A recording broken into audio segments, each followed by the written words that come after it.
Hi everyone and welcome to this episode of Riskologists. As always, I'm your host, Pat Bradshaw, and absolutely delighted to be joined today by Darren Mullan. Darren, thanks a lot for coming on. No problems. Glad to be here. Pleasure's all ours. Just jumping straight into it then, Darren. I think a really good place to start with these things, just to give the listeners some context, is a little bit of a journey to date, really. So how you got into risk management, where a lot of the time I speak to people, it's quite convoluted. So I'd be interested to hear where your journey began. But yeah, just as a bit of a timeline of your career up to this very point, recording this podcast. So yeah, fire away.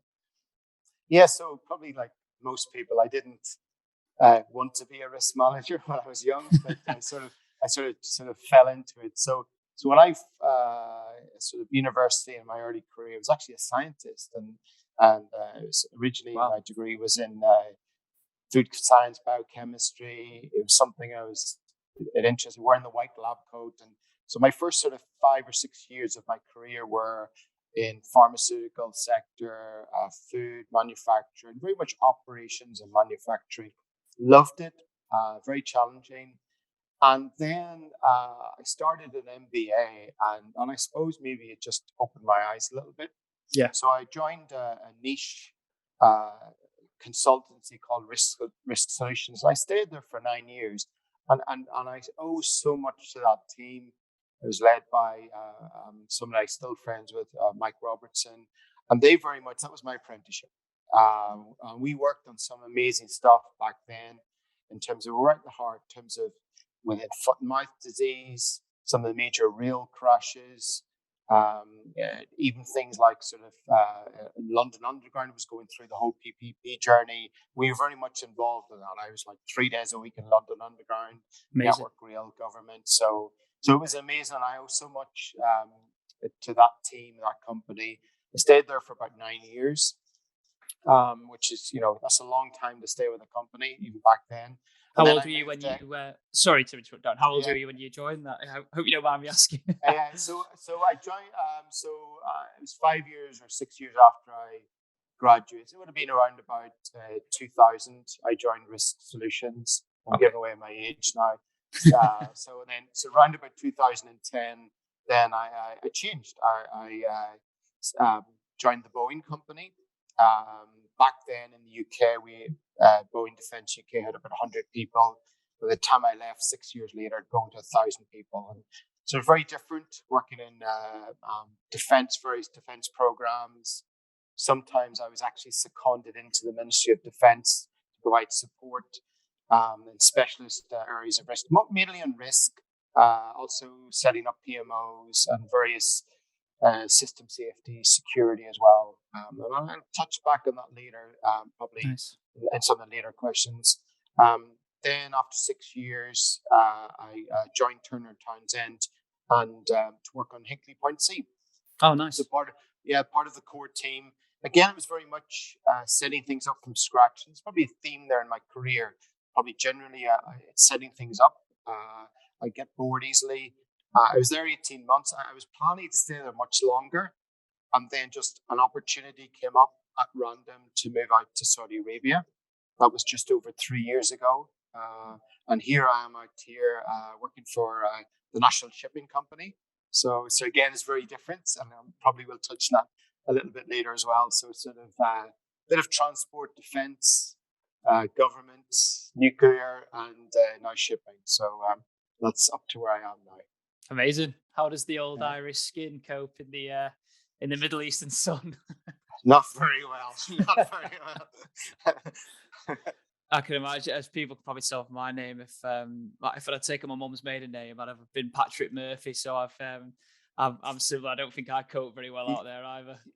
You can't get any more Irish than Patrick Murphy. Oh no, tell me about it. No, amazing.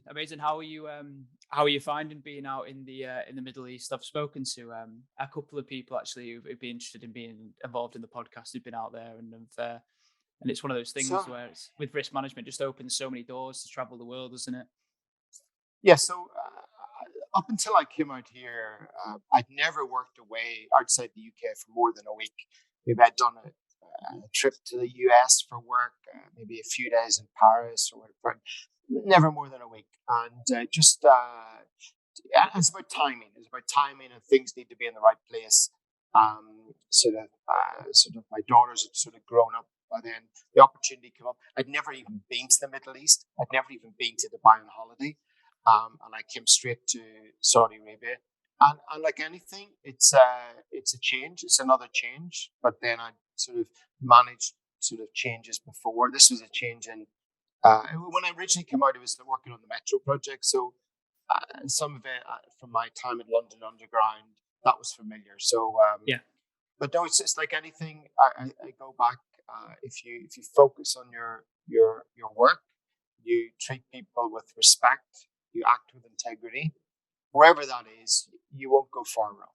Yeah. Couldn't agree It's more. No different out here. Couldn't agree more. Was it as much of a culture shock as you would have thought for anyone who might be considering it? It's not a culture shock. It's just such a fascinating culture here. Yeah. In Saudi Arabia, it's been an amazing, eye-opening. It's sort of quite humbling as well. It makes you reflect a lot, even so, but an amazing culture. So it's a big change in culture, but it wouldn't be shock.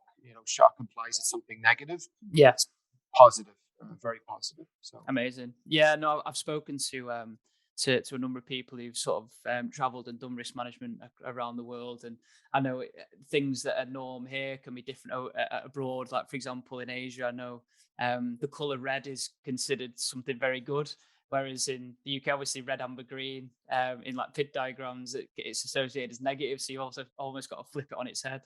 yeah. But yeah, no, I find that stuff really interesting. But amazing, thanks for that, Darren. So, Yeah. in terms of the topic, as everyone's probably noticed from the podcast title today, we're going to be discussing designing and implementing an effective risk process. So, just before we jump into that, Darren, I mean, a lot of people when they come on with these particular topics, it's something that's either quite close at hand or something they're particularly passionate about. Where was this topic from yourself born from in terms of discussing? It's first of all, when I looked at some of the topics some of your other speakers talk about, there's such a breadth, and I'm fortunate to be sort of part of this project. But I suppose I was trying to think, what would be interesting to me, and maybe it goes back to something I just mentioned, where in my career the pattern was I was at the start of things, in the Boeing company setting up programs. In HPC, I was in at the start, coming out here, setting up things. And I suppose what it comes back to, it's about process, structure, framework. If you can get that right, it can set you up for success. Yeah. If you get it wrong, it can hinder you going forward. And I suppose, the follow on from that is, what do I see in terms of a good framework or structure process? Well, the word framework's used a lot, and I suppose the way I describe it is it can set up the intent. So if roughly, what's your philosophy? What are you trying to achieve? And the process should support that. And the process is much about consistency, repeatability. So it's, taking those inputs, knowing where they're coming from, some sort of activity in the middle with clear roles and responsibilities, delivering consistent outputs to the right customers at the right time, delivering what they need. And I think if you can sort of get that intent, which is important for stakeholders, supported by the process, I think it's important. And we probably touched a little bit during this conversation around it's not as easy as that. So there's probably a few little hints and tips to follow along the way. Cool. So just moving on to the next point, really, then, Darren. So a key aspect of risk management is, of course, choosing the right process or framework, which obviously might seem like quite a daunting task. I mean, can you give any advice on this process based on your previous experience? Yeah. First thing to say is, oh boy, there's a lot of them out there. Yeah.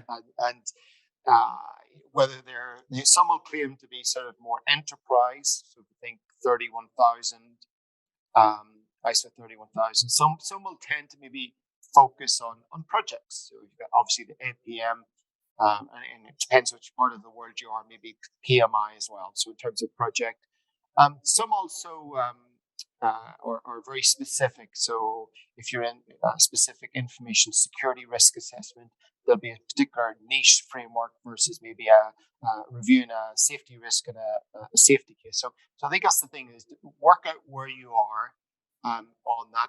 And then also we're quite lucky as well. Some frameworks, sometimes a project or an organization will create its own. So for example, I know Crossrail, they've published a lot of their material they've used under sort of knowledge sharing. So again, even within a company, they may create something for them. So I think that's the first thing. There's a lot out there, and there's no one size fits all. So it's about looking at them all. Look what works for you, and use it as a starting point that you can refine and configure, and sort of on that one. But whatever you do, the most important thing to remember is they have 80 to 90% in common.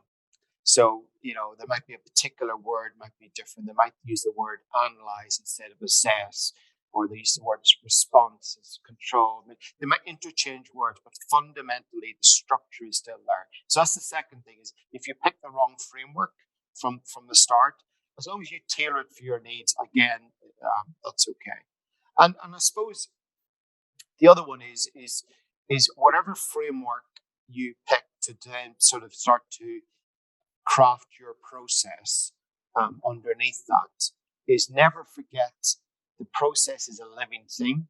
Yeah. It will change over time. And that's something, is don't do something at the start and sit back and rest and think your job is done. Always go back and review. Things are changing in your enterprise, in your project, whatever it is. So keep going back to your process and think, do I need to change it along the way? Okay.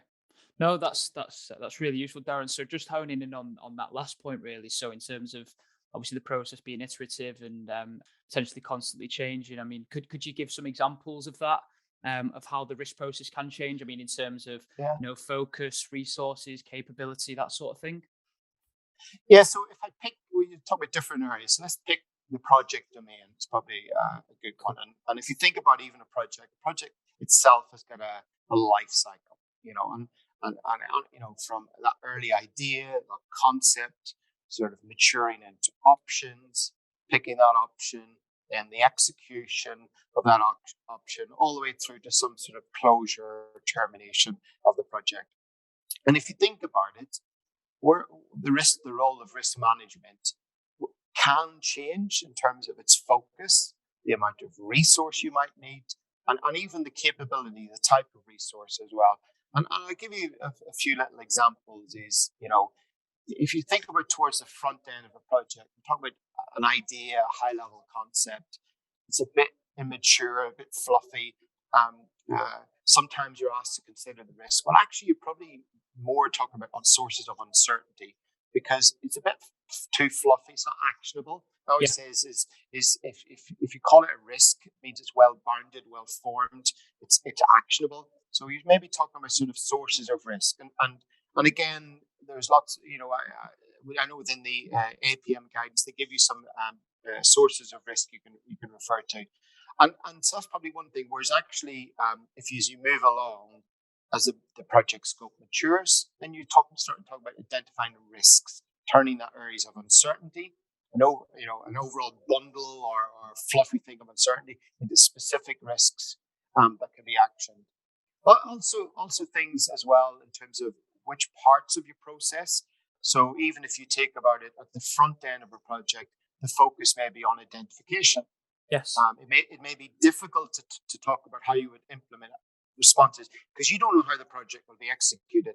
Whereas once you're in the middle of the project execution stage, very much the focus by then is on action. How are we going to respond to this risk? What options as well? And even before that, before you enter project part of your procurement, you may start talking about risk transfer. So think as you go along the project, different things will pop up and down in terms of focus. And maybe another example is the whole area of analysis. I know it's a very controversial area. It's a lot of things, the whole quantitative, qualitative thing. And the advice I give is it's not an or.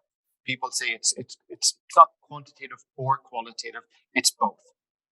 And somebody, what do I mean by that? So particularly the front end is is quantitative analysis can sometimes take time. It can sometimes take a lot of time to do. It depends on much data you've got. Maybe access to experts. Maybe you don't have experts in the team. You don't have the data. You don't have the time. And so therefore, it may be more qualitative. But from your qualitative, you can identify where those bigger areas of risk. Now we need to invest in time and expertise to focus on those and quantify it and verify it as well. So again, it may be coming up to, as I said before, some key decisions. How much contingency do we need? Well, that needs to be a quantitative analysis. How much risk should we transfer? Well, how should we price that risk that we're transferring via a contract? Again, you need to price that, and it's quantitative. So I think that's the thing to work out is along that journey of, let's say, a project in this example is certain things will go up and down. Resourcing as well. You may need less resource, then more resource as you get termination. Capabilities, particular specialism, understanding how to manage risk across a contract boundary. Even when you need the quantitative, maybe you need specialist tools or software. So I think that's the overall message is always be conscious and aware that different parts of your process may become more or less relevant as you go along that journey. Yeah. Okay, brilliant. So on the qualitative and quantitative piece, and Darren, do you think a risk process can be considered robust if there was only qualitative approaches in there? I know obviously a lot of the time it completely depends on the context, but I suppose just bluntly, do you feel like a process could be considered robust if they're only considering qualitative approaches? In my view, if the answer is no. You may get away with it for a small amount of time in a particular part of a project.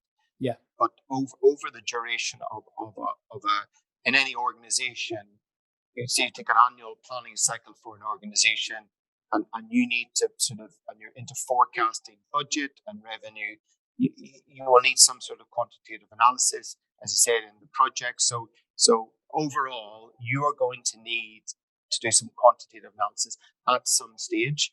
If you have not thought about it in your process and built it into your process at the start, you've got a gap. Yeah. And sooner or later, that gap will become a problem. So think about it early, plan for it early. And I go back, start planning about resources, capability, software. Plan early when you will need to do it, key decision points as well. But whether the word robust or it's incomplete. Your process is incomplete. Yeah. Okay. That's fine. So do you think if a particular organization or company hasn't considered quantitative, in your experience, is that more so because they don't see the value in it, or they're just relatively immature and don't feel they have the capacity to be able to undertake that sort of analysis? It's different. Sometimes, I said, depends where you are. At a particular time, the organization may not need it. So sometimes you're trying to force feed something that's not needed. Yeah. And also as well, simple things. I've seen simple things where maybe in the budget there was no allocation for software. So you would go in, we need to do it, and maybe the software. And sometimes the software can be expensive. But even simple things, placing a purchase order for a software might take 3 months to get it approved. So I think sometimes it's a consequence of lack of planning. Okay. That you don't have the enablers in place. Also planning in terms of the inputs. If we need to do some quantitative analysis, fine. We need the answer tomorrow. Well, if we planned this properly, I could have sort of spoken to expert, access the data, integrate a lot of data cleansing, integrating data sets to get to that point. Also integration with your colleagues left and right, I think is cost and schedule. If you're not linked up with those, how can you do anything quantitative in isolation? They both provide inputs into your work and they receive the outputs. So I would say sometimes lack of planning in general, and not giving yourself enough time, and maybe not in terms of having specific software set up as well. So okay, cool. Yeah, slightly off piece. I remember when I first started out in risk management, quantitative aspects, I did find quite intimidating. I've never really been much of a numbers person, but since I've still got into it, it's probably one of the things I enjoy the most. I'm quite blessed to have the partners at Optimize be absolutely brilliant modelers to sort of help mentor me. But yeah, like I say, when I first started, it definitely intimidated me.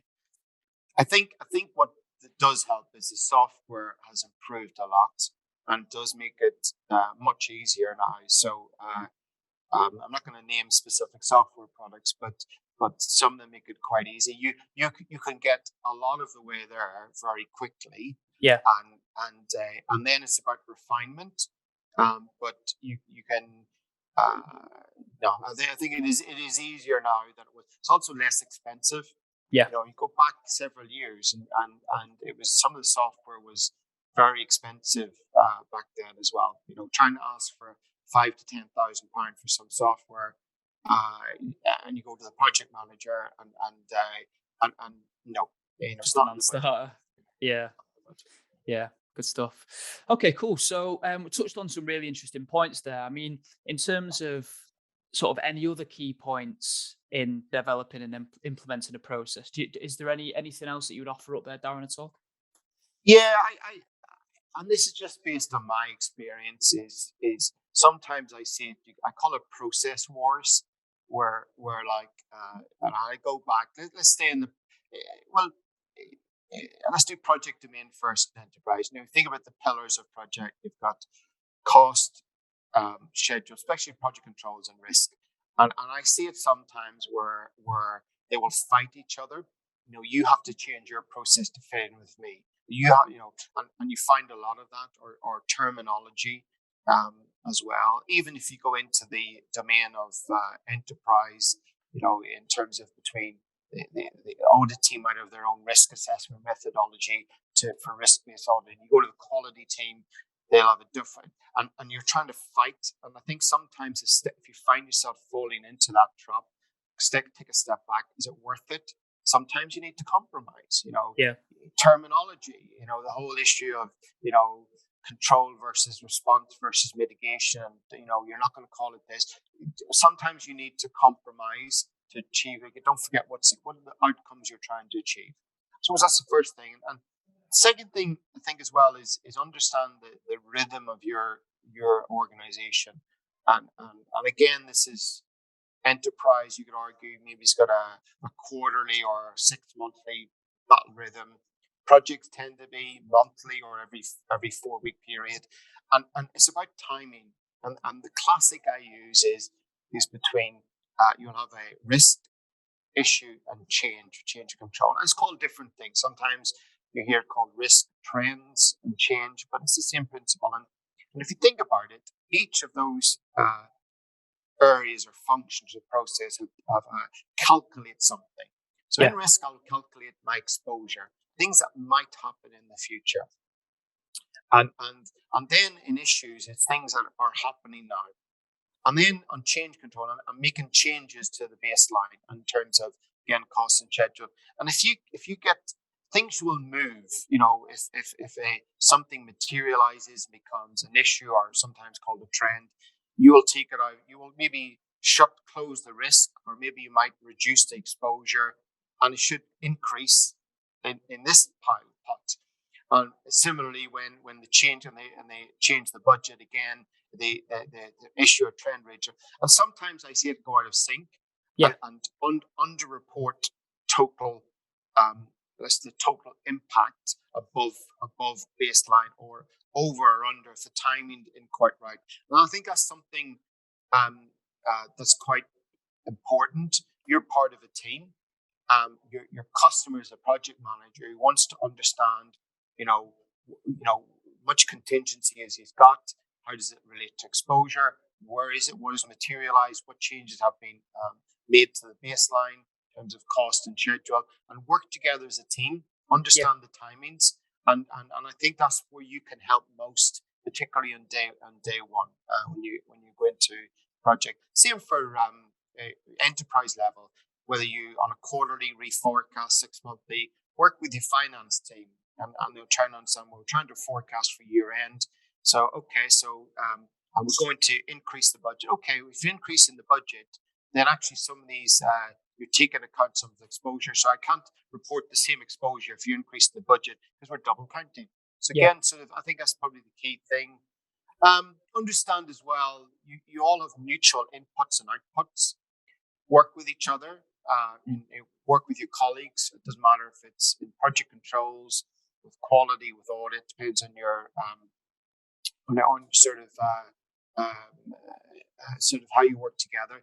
But the key thing as well is this is a good one. Is sometimes in terms of risk identification, this is a classic. Sit down with your colleagues. Maybe there's been a near miss somewhere. Maybe they're aware of something that you're not aware of, and build up that so it's not one pair of eyes that you're relying on your team, and you will help them as well. So it's sort of, I think that's probably teamwork, avoid process wars.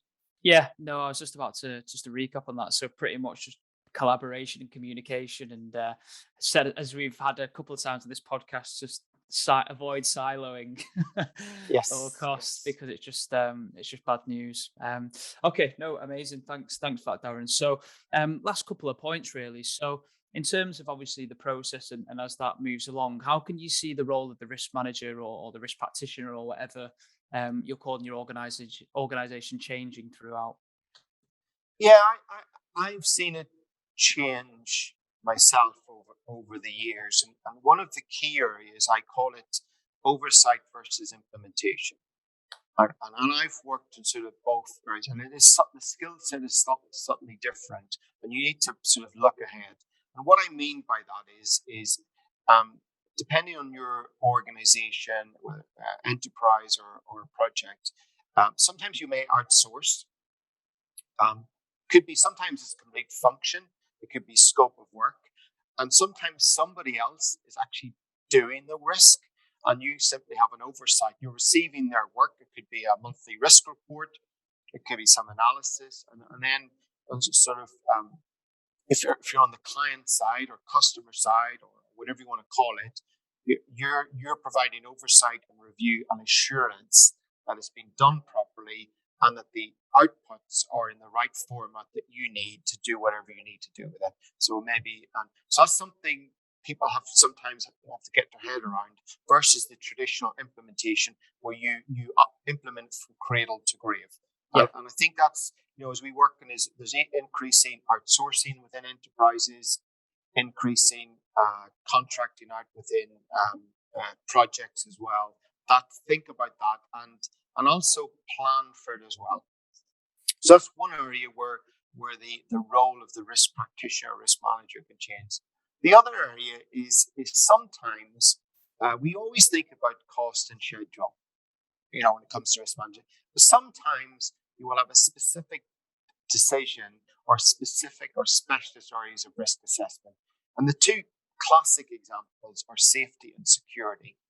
So in safety, and sometimes I've actually heard people say that's not part of the risk scope. It is. If in terms of the objectives of the organization or project, if it's about delivering to time, to budget, and just delivering something safe, it doesn't harm the environment, it's secure. Well, hold on, it is in scope, and whether you do it yourself, whether you outsource it, whether it's an outsourced part of a scope of work, it has to get done. So you have a role in making sure, I call it apples and apples, so that when these specialist or risk assessments are done, you think about how you're going to take the output of that and integrate it into a sort of an integrated view of the risks across the project. So that's something to think about as well, is where will they come up? And I've seen too many risk managers saying, that's not my problem. I'm not including that in my risk register. I am not reporting that. Well, if you are doing that, or you find yourself saying that, are you really serving your customers well? So in fact, they have 2 or 3 different risk registers across the enterprise or project. Yeah. And I don't think that's the right thing we should be aiming for. So I think there's probably the 2 main areas where this assurance versus implementation role, it can change over the course of a project. And also, let's call it sort of generic risk management or vanilla risk management versus sometimes the specialisms. And don't don't put your head in the sand and ignore it. You need to sort of plan for it and start thinking about, even sometimes giving them templates. They may have very specialist analytical techniques, but say, look, if you can deliver the output also in this format, it means I can take it straight into the register, and then I'm comparing apples with apples. Because sometimes maybe that particular safety risk may be more important, and you may need to defer effort towards it versus maybe something that might have a cost or schedule impact as well. Yeah, no, that's fascinating, Darren. I think it's really interesting. Something I've discussed previously, like the world, in inverted commas, the world beyond cost and schedule, where, like you mentioned, there can be so many different, so many more arms of the cost and schedule, like you say, safety, security, reputation, things like that. So things like that to consider is really important. So just move on to the last couple of points, then, really, just to, I guess, sort of summarize where we've got to, and I guess a bit of a recap. But in terms of any other points to consider around the risk framework and implementing the risk process, is there anything that we haven't touched upon yet you would like to sort of touch upon now? Yeah, there's probably a few other areas, and I might touch back on something. So some That's of the okay. points I've mentioned before. So one of the things to think about, you see it as well. You hear people talk about sort of P3 and your portfolio program project. I think one of the things to think about is sometimes you may find yourself in one of these layers, and it's just to be aware of that you just, what's my role? So, for example, if you're higher up, maybe at portfolio level, arguably, it depends, you're probably more interested in contingency. Where's and the allocation of that contingency across the portfolio of projects.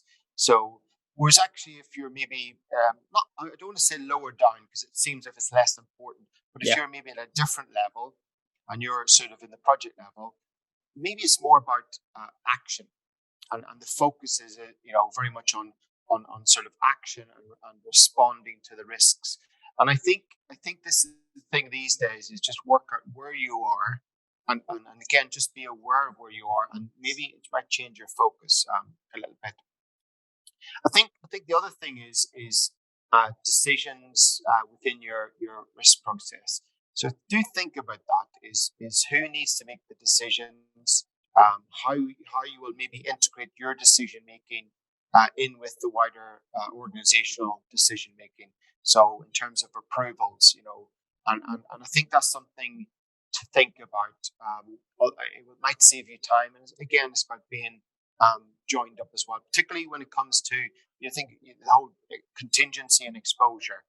So if you can't have people making decisions around contingency here and separately talking about exposure. If you can join the two together in the same meeting, I always think that's better. The other thing you hear people talk about is risk culture. Risk culture. How's your risk culture? And there's no such thing as risk culture. And sort of, I've never been in any organization, small or large, where there's been one risk culture. There have been multiple. Yeah. And that sometimes it differs by whatever function they're in. Sometimes you might have, it depends on the structure of different projects. And I think that's something to be aware of is every time you speak to somebody differently, you could argue it's almost down to individual level, which sort of is the segue into bias as well. So you almost, every time you interact or engage with any individual, just at the back of your mind is sort of, and you will get this, through experience, like all of us, we make mistakes. You've taken things at face value, gone off, and then realized, I don't need to verify it. It's okay. They've told me it must be true. It must be accurate.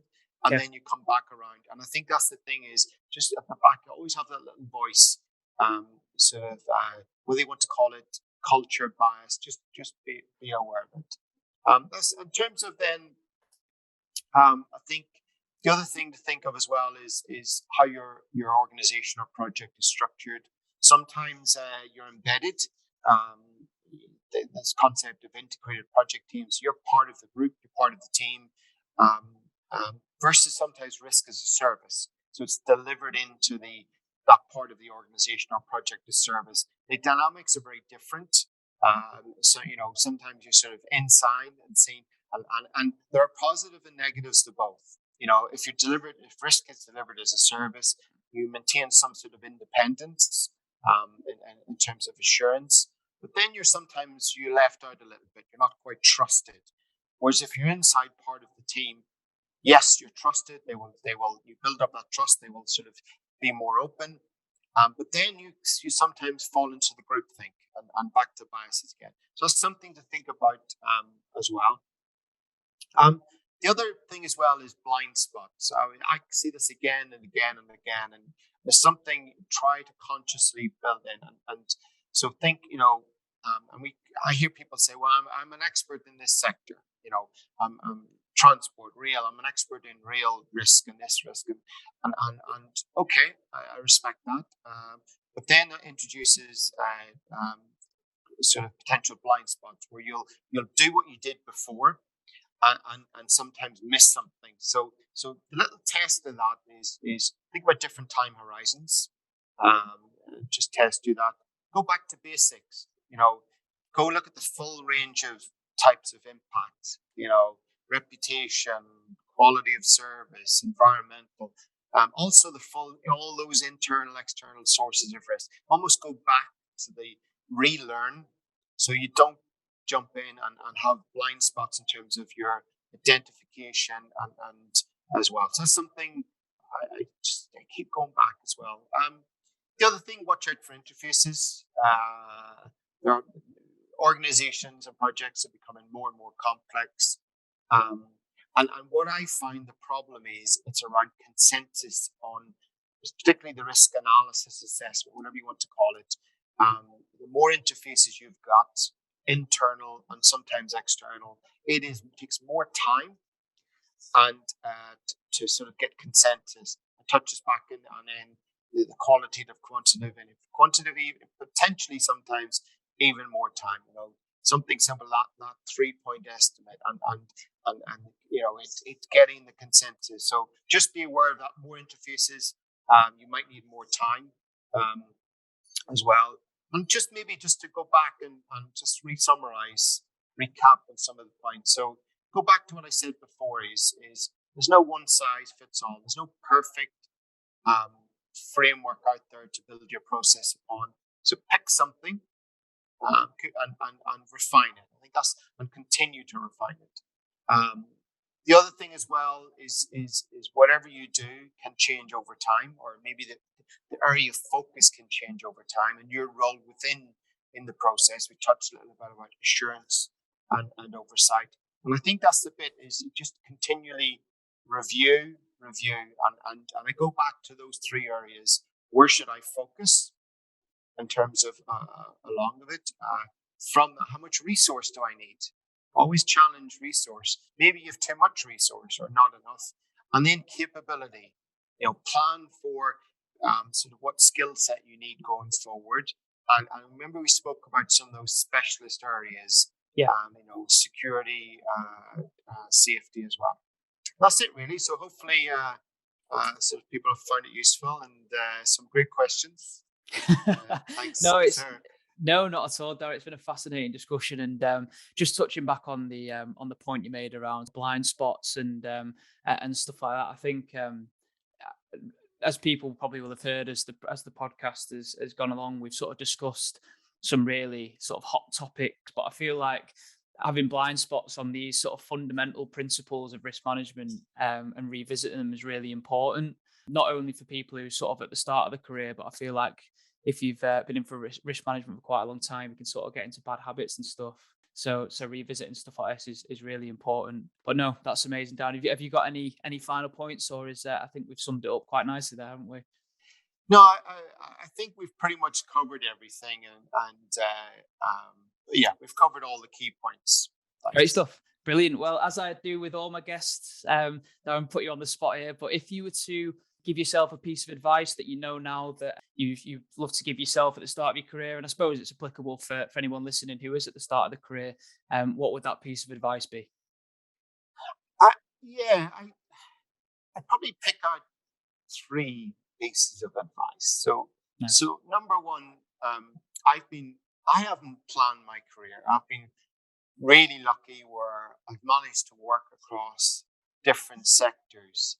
If you think about it, from sort of being, walking the length of the Northern Line at 2:00 in the morning, working on, some sort of high-level key decisions around some of the previous pandemics, bird flu and stuff back in the UK, and defence and stuff, even out here. So fortunate. I think the key thing is don't be afraid to change sectors. People think it's very different. It's never. It's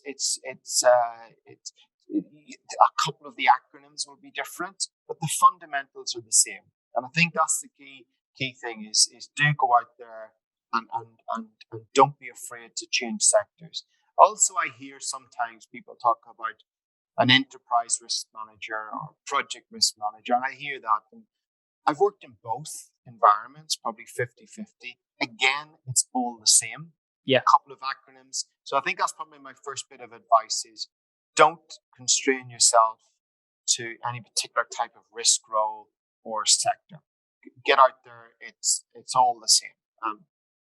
The other one leading into this is this was great advice given sort of an engineer back was working at the Boeing company, been around for long. Somebody I respect a lot, and he talked about the T model for your career. And something I try to do is, so let's take risk. Yeah. So you give yourself across that good competence across the key pillars of risk. So if you think of 31,000 all the way through context, identification, sort of analysis, assessment, treatment, and communication, all of that. So you're a well-rounded risk professional. But it's always good in certain areas to get certain areas of depth. So it could be quantitative risk analysis. You want to be a ninja in that. Fine. You get a core capability, maybe particular software, maybe like in I've had the opportunity, security risk assessments, safety risk assessments. So you're recognized as an expert in that particular niche area, and I think, or maybe it's a particular domain. So think about that general competence together with plan for those areas of specialism. You can never be a specialist in all areas, so think about that. And then the third area is just that continual development. Back when ours was the only thing really was the Treasury Orange Book was the thing to read, and there wasn't a lot else out there. When it came to risk, but now, particularly with the infrastructures and project authority, they're particularly in the last 1 or 2 years, they've generated a lot of excellent material when it comes to sort of project controls in general and risk in particular as well. So I think that's the thing is keep looking out there, and also go back again. Sometimes, I sort of young graduate joined me out here recently. My first link I gave her was the Orange Book. And I went in and tried to find it. And I found myself rereading it again. And it was like you sort of sometimes forget some of the basics and remind yourself. So I think that's probably the 3 things is, 1, don't be afraid to jump sectors. Do it. Secondly, think about that T model for your career development. And then thirdly, sort of continue to develop yourself. Read. That's it, really. Amazing advice. Yeah, I think one of the amazing things about our profession is that it gives you the opportunity to work in so many amazing sectors and amazing countries as well. Proof right in front of us here. But yeah, no, that's amazing advice. Thanks, Darren. So last point from me. So if anybody wanted to get in touch with you off the back of this to pick your brains on the topic we discussed, or just engage in a bit of a discussion, what would be the best way for them to get in touch? Probably good old LinkedIn. It never fails. Trusty old LinkedIn. Great stuff. No worries. Well, Darren, listen, thanks so much for joining us today. It's been an absolutely fascinating discussion. I'm sure our listeners will absolutely love it as well. But yeah, thanks so much, Darren. Really appreciate it. And thanks for the opportunity. So yeah, thanks, Brad. You're more than welcome. Cheers, Darren. Thanks a lot. Bye. Take care. Bye-bye.